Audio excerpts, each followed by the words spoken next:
하나님은 생명을 창조하신 창조주이심을 믿습니다. 하나님은 우리 한 사람 한 사람의 생명도 창조해 주셨습니다. 하나님이 사람을 창조하신 목적을 성경은 우리에게 가르쳐 주는데 그것은 바로 다름 아닌 교제입니다. 하나님과 사람의 사귐, 이것 때문에 사람을 창조하셨다라고 하나님의 말씀은 우리에게 선포합니다. 사람과 교제하기 위하여 사람을 어떻게 창조하셨나? 하나님의 형상대로 창조해 주셨습니다. 그래서 여러분, 우리는 하나님의 형상대로 지음받은 고귀한 존재입니다. 옆에 분 한번 우리 보실까요? 하나님의 형상이시군요 라고 여러분 칭찬해 주셔야 합니다. 매일 본다고 그 얼굴이 그 얼굴입니다 이게 아니고요. 여러분, 우리는 하나님의 형상대로 지음받은 그 어떤 것으로도 바꿀 수 없는 그런 고귀함을 지닌 존재들입니다. 믿으시면 아멘. 왜 하나님께서 그렇게 지어주셨나? 교제하기 위하여. 여러분, 하나님은 동식물과 교제하지 않습니다. 동물, 식물도 생명은 가지고 있지만 그 피조물들과는 하나님 교제하지 않으셔요. 다스리기만 하시죠. 그런데 우리 인생은요, 우리 사람은요, 역시 하나님 다스리시지만 교제하시면서 다스려 주신다고요. 얼마나 특권이 큰 겁니까? 우리가 보통 사람이 아닌 줄로 믿습니다. 그래서 하나님이 교제를 하시는데, 이 사람의 편에서 볼 때 하나님과 교제할 수 있는 어떤 방법이 있으면 참 좋잖아요. 그냥 무턱대고 나하고 사귀시다 하나님 이렇게 하는 게 아니지 않습니까? 그런데 하나님이 그 방법도 가르쳐 주셨어요. 그것이 뭐냐? 제사입니다. 인간이 하나님과 교제할 수 있는 방법이 제사예요. 우리는 예배입니다. 여러분, 이 아름답고 이 훌륭한 교회에, 이 예배의 처소에 불러주신 하나님 앞에 감사하시기를 축원합니다. 오늘 이렇게 예배 드림이 얼마나 큰 은혜요 특권인지 모릅니다. 여러분, 이 예배 시간에, 이 예배를 통해서 우리 장로님 기도하신 것처럼 하나님을 꼭 만나시기를 축원합니다. 그래서 이 예배를 통해서 우리가 하나님을 만나 하나님과 교제하는 거예요. 여러분, 이 예배 시간을 어떤 것에게 내주겠습니까? 어떻게 우선순위를 바꿀 수 있겠습니까? 이 예배와 이 예배를 사모하고 예배에 모든 것을 거는, 정말 모든 것을 다 바쳐서 헌신적으로 정성껏 예배를 드리는 그 인생, 하나님께서 책임져 주시는 줄로 믿습니다.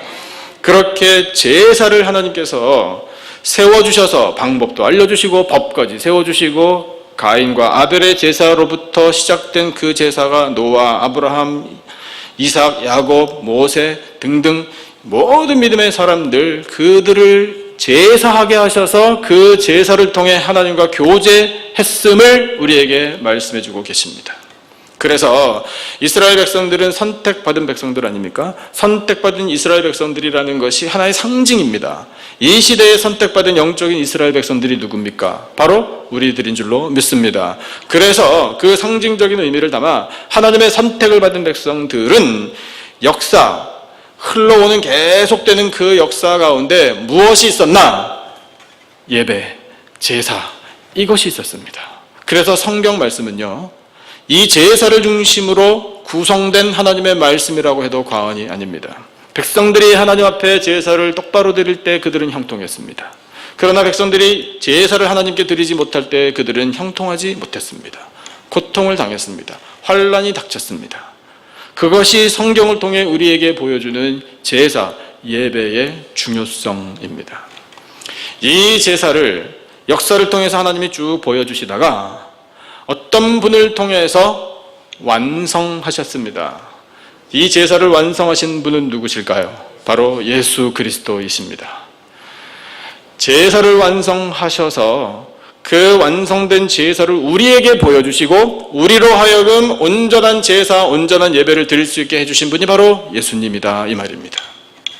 그래서 그 예수님을 성경은 뭐라고 부르나? 우리를 위한 대제사장이라, 이렇게 불러주는 것입니다. 대제사장이라는 존재의 의미가 뭘까? 이것을 아는 것이 여러분 예수님을 아는 길입니다. 예수님을 아는 것은 너무나 중요합니다. 예수님을 알아가는 일을 위하여 우리는 모든 시간과 에너지를 쏟아부어야 합니다. 왜냐? 예수님을 알면 어떤 유익이 오나요? 신앙이 성장합니다. 신앙이 성장하는 것뿐만 아니라 예수님을 아는 것이 곧 영생입니다. 왜냐하면 예수님 그분에 대해서 성경은 선포하시기를 그는 참 하나님이시여 영생이니라 이렇게 선포하고 계시기 때문에 그렇습니다. 예수님을 알면 알수록 우리는 영생의 확신을 가질 수 있습니다. 그렇게 우리에게 큰 은혜를 주시기 위하여 제사를 완성하시려고 오신 분이 예수 그리스도이시고 그분이 대제사장이라 선포하시니 대제사장이 어떤 사람인지를 우리가 잘 알아야 할 것 아니겠습니까? 오늘 본문이 그것을 가르쳐 줍니다. 대제사장, 예수 그리스도께서 대제사장이 되셔서 하신 일 중에 첫 번째는 무엇인가? 우리를 받아주신 것입니다. 주신 본문 1절과 2절 두 절 말씀을 한번 같이 읽어보겠습니다. 5장입니다. 5장 1절 2절 다 같이 시작. 대제사장마다 사람 가운데서 택한 자이므로 하나님께 속한 일에 사람을 위하여 예물과 속죄하는 제사를 드리게 하나니 그가 무식하고 미혹된 자를 능히 용납할 수 있는 것은 자기도 연약에 휩싸여 있음이라. 아멘. 대제사장은 그야말로 큰 제사장인데 가장 높은 제사장이라 이 뜻입니다. 가장 높은 제사장, 대제사장으로 하나님께서 특별히 임명하셔서 세워주신 사람들입니다.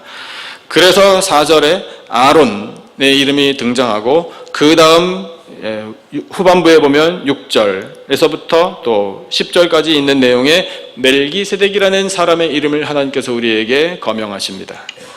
하나님께서 직접 세워주신 겁니다. 사람이 내가 오늘부터 대제사장 하고 싶습니다 해서 된 게 아니라 이것입니다. 하나님께서 세워주셨는데 그 대제사장, 제사장들 중에 레위 지파가 제사장을 임명했죠. 그 제사장들 중에 가장 높고 가장 막중한 사명을 가진 사람이 대제사장입니다. 아론이 초대 대제사장이었습니다. 그리고 아론의 가문의 아론의 혈통의 아론의 후손들만 대제사장이 됐습니다. 그러면 대제사장과 일반 제사장들의 차이점이 무엇인가? 자리만 높은가? 그게 아니라 책임이 큰 겁니다. 그 책임 중에 가장 중요한 핵심적인 책임이 뭐냐 하면 1년에 딱 한 번 대속죄일 정해주신 그날 모든 백성들의 죄를 가지고 속죄 제사를 지성소 성막의 가장 깊은 곳, 가장 거룩한 곳, 하나님께서 따로 구별하신 곳, 평소에는 그 누구도 들어갈 수 없는 바로 그곳, 가장 거룩한 장소에서 대제사장이 모든 백성들의 죄를 고하고 속죄 제사를 드렸습니다. 그 일을 감당하는 사람이 대제사장입니다. 그런데 그 대제사장이 백성들의 죄를 한 몸에 담고 가슴에 품고 나아가서 속죄의 제사를 드릴 때 백성들의 죄가 뭔지를 알아야 제사를 드리잖아요. 그렇기 때문에 레위 지파 중에 너희들과 동일한 백성들 가운데에 대제사장이 세워져야 한다. 이것이 하나님의 뜻이었어요. 백성들의 형편을 알아야 해요. 백성들의 실수를 알아야 하고 그들의 좌절을 알아야 하고 그들의 슬픔을 알아야 하고 그들의 무지함을 알아야 합니다. 그들의 답답함과 그들 앞에 놓여있는 장애물이 무엇인지 영적인 문제가 무엇인지를 똑바로 알고 제대로 알아야 그래서 백성들을 온전히 이해해야 그 백성들의 마음을 다 모아서 하나님 앞에 속죄의 제사를 드릴 수 있었던 것입니다. 그런데 그 대제사장, 인간 대제사장들이 백성들을 용납합니다.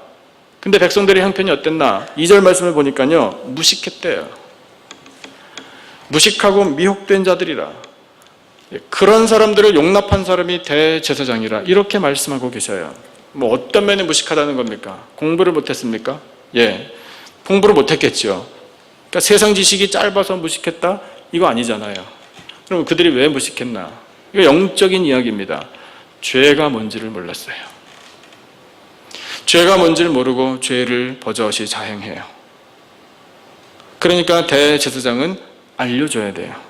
당신 그것은 하나님 앞에서 죄가 되는 것입니다. 가르쳐줘야 돼요. 모르니까 모르니까 죄를 짓는 백성들을 용납해 줘야 돼요. 그리고 미혹돼요.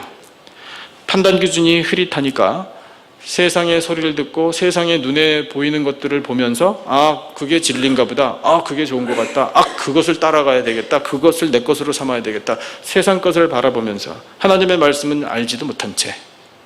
그러니까 미혹되는 거예요. 속아 넘어간다고요. 그런 백성들이에요. 그런 백성들이라 대제사장은 긍휼한 마음을 가지고 불쌍히 여기면서 이 백성들을 받아줬습니다. 그리고 그들을 위하여 제사를 드려줬어요. 그래서 구약시대 때 세워진 대제사장은 하나님과 인간 사이의 중보자였습니다. 그런데 그 대제사장이 감당했던 역할을 완성하신 분이 예수 그리스도이시라, 이렇게 우리에게 선포하고 계셔요. 주신 본문 4장 14절 15절 말씀을 같이 읽어보겠습니다. 14절 15절 우리 다 같이 한 목소리로 시작. 그러므로 우리에게 큰 대제사장이 계시니 승천하시니 곧 하나님의 아들 예수시라. 우리가 믿는 도리를 굳게 잡을지어다.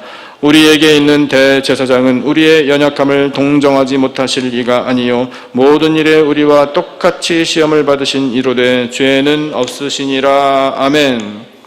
여러분, 예수님도 죄인들을 용납해 주셨습니다.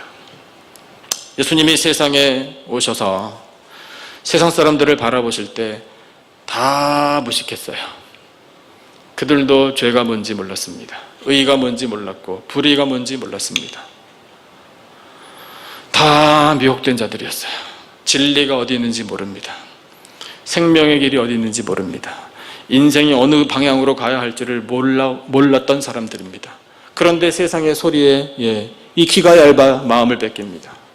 눈에 보이는 세상 것들을 바라보면서 이것이 훌륭하다, 이렇게 생각하면서 그것을 받아들이려고 했어요. 미혹된 자들입니다. 그래서 그 무식하고 미혹된 죄인들을 예수님께서 용납해 주셨다고요.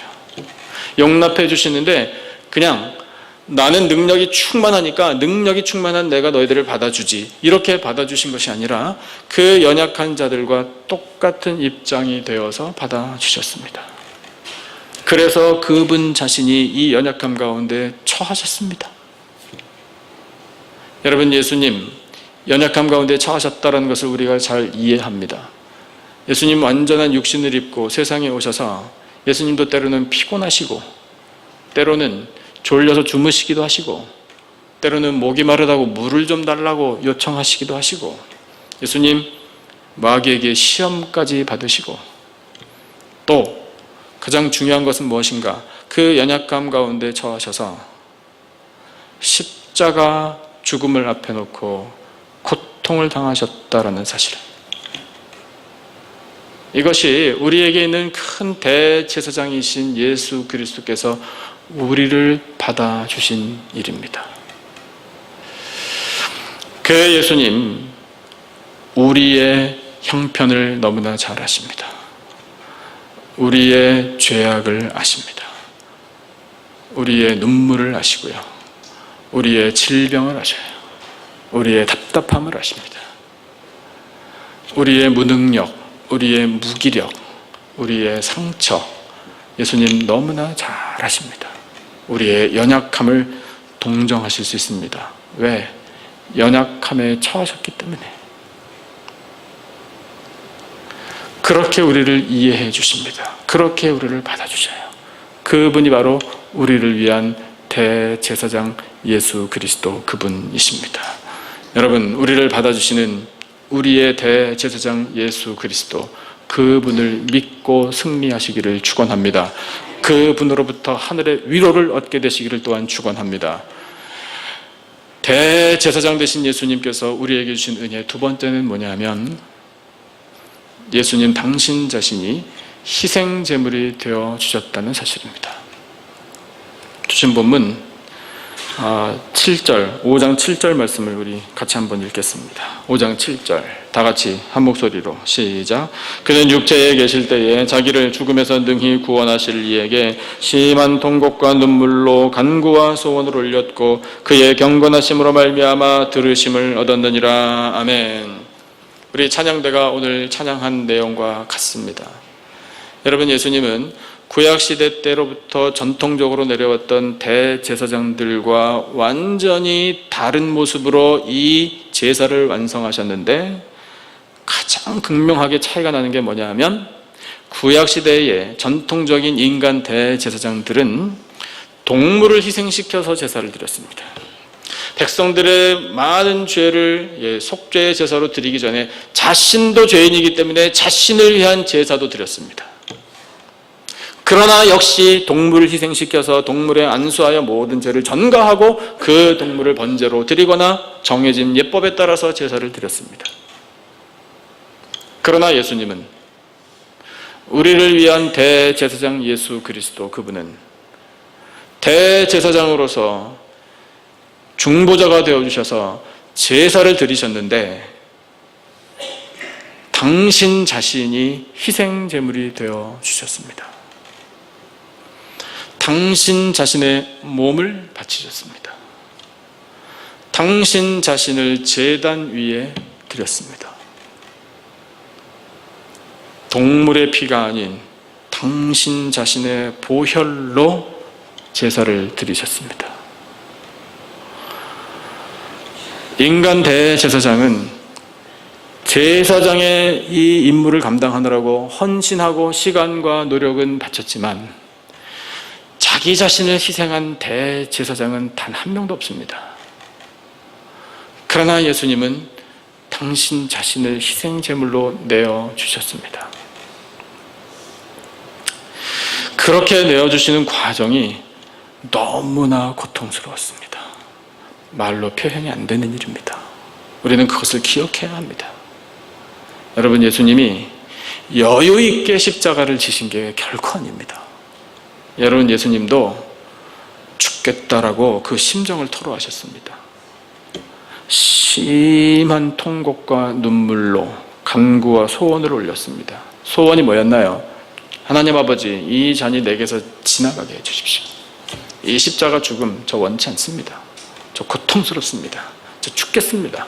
저 피하고 싶습니다. 이 십자가 지지 않아도 하나님 아버지 얼마든지 백성들을 구할 수 있지 않습니까? 이런 의미예요. 그것이 겟세마네 기도의 내용이에요. 처음에 기도는 그렇게 시작하셨어요.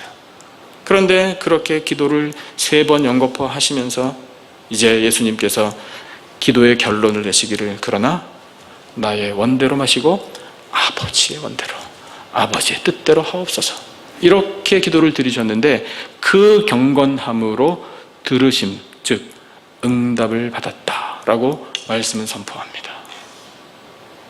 누구를 위하여? 무엇 때문에? 왜 당신 자신을 희생시키시면서 제사를 완성하셨나? 누구 때문이죠? 나 때문이에요. 나 때문에.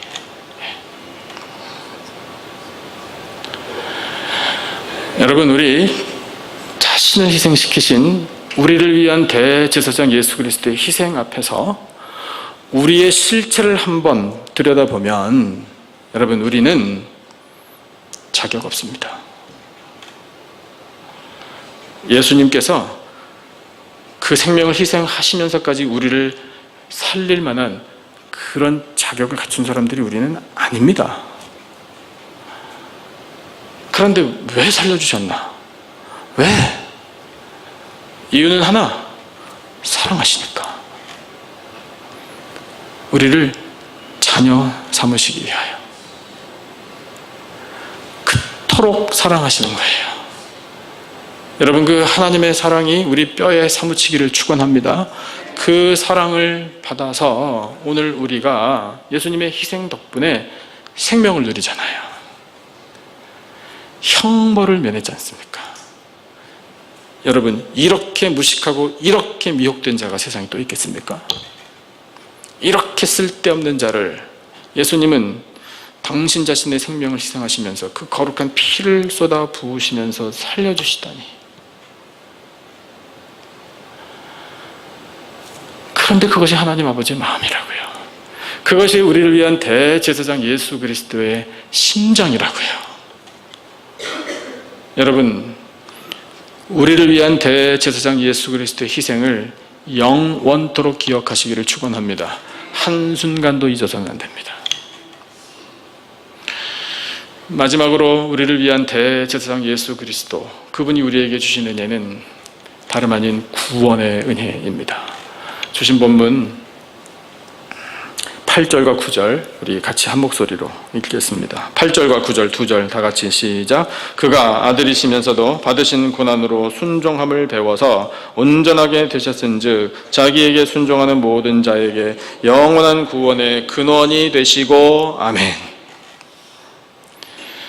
목적하는 바가 무엇이었나? 우리의 구원입니다. 우리의 구원.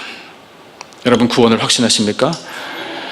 하나님께서 그 태초부터 계획하신 일, 인간을 창조하시고 그들로 하여금 제사를 드리게 하시고 교제하시고 그렇게 대제사장들을 계속해서 세우셔서 그들로 하여금 백성들을 위하여 제사를 드리고 직무를 수행하게 하신 그 모든 것의 목적이 바로 우리의 구원이다 이 말입니다.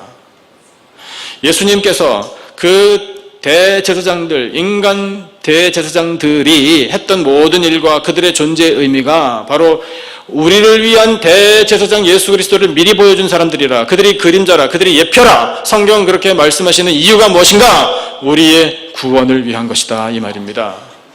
예수님께서 예언된 말씀을 성취하시고 세상에 오셔서 본인 자신을 희생하시면서 십자가에 달려 돌아가신 이유가 무엇인가? 바로 우리의 구원을 위한 것입니다. 다른 거 없어요. 우리가 구원을 얻을 일이라면 예수님은 희생하시는 거예요. 예수님은 생명 내어주시는 거예요. 그도 심한 통곡과 눈물로 하나님 앞에 간구와 소원을 올렸습니다. 그러나 우리의 구원을 위한 것이라면 그것을 받아들이시는 거예요. 여러분, 이 구원 때문에 하나님께서 이 오랜 역사를 이끌어오시고 약속을 주시고 약속을 성취하시고 그렇게 열심히 일하신 이유가 바로 우리의 구원을 위한 것이라. 이 말씀을 듣는 우리는 그럼 어떻게 해야 됩니까?